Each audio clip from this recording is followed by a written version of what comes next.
Assalamualaikum warahmatullahi wabarakatuh. Pada kesempatan kali ini saya akan menjelaskan mengenai sumber hukum Islam yang disusun untuk memenuhi atau dibuat untuk memenuhi tugas dari mata kuliah hukum Islam.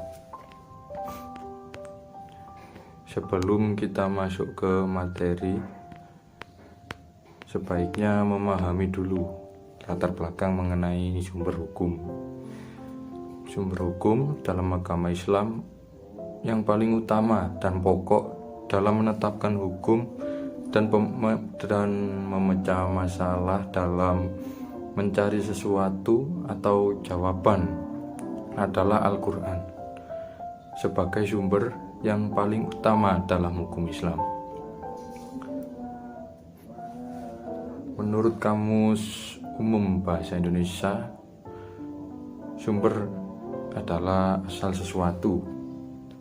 Jadi sumber itu merupakan asal muasal dari suatu hukum tersebut.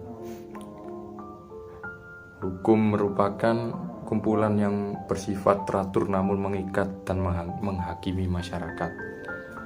Ya, sedikit menjelaskan mengenai latar belakang dari sumber hukum Islam. Selanjutnya yaitu pengertian dari sumber hukum Islam. Sumber hukum Islam disebut juga dengan istilah dalil hukum Islam atau pokok hukum Islam atau dasar hukum Islam. Kata sumber dalam hukum fikih adalah terjemah dari lafaz masyadir. Lafaz tersebut terdapat dalam sebagian literatur kontemporer sebagai ganti dari sebutan dalil atau lengkapnya al-adillah syariah al-islamiyah. Sumber hukum Islam adalah asal tempat pengambilan hukum Islam dalam kepustakaan hukum Islam. Sumber hukum Islam sering diartikan dengan dalil hukum Islam atau pokok hukum Islam atau dasar hukum Islam.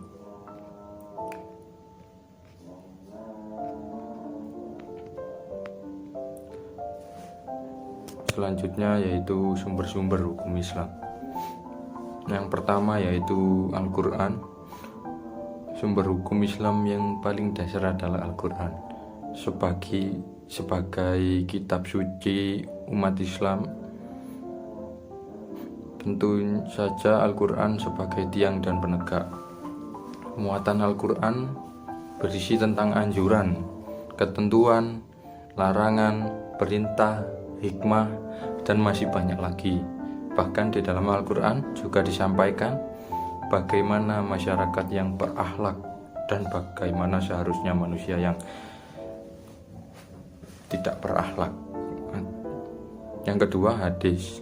Hadis merupakan pesan, nasihat, perilaku atau perkataan Rasulullah SAW.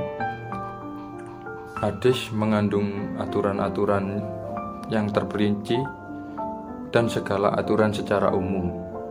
Muatan hadis masih penjelasan dari Al-Quran.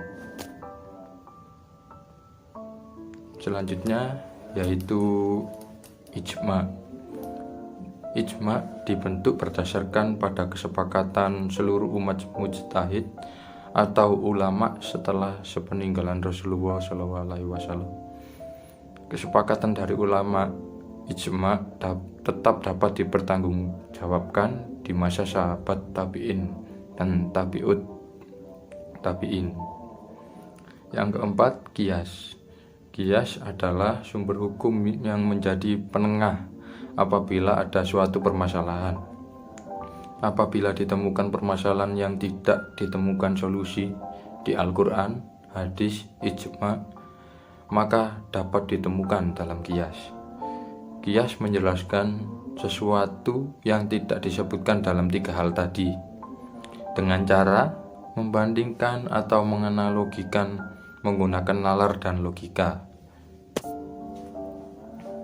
Terima kasih, itu sedikit penjelasan mengenai sumber hukum Islam menurut saya.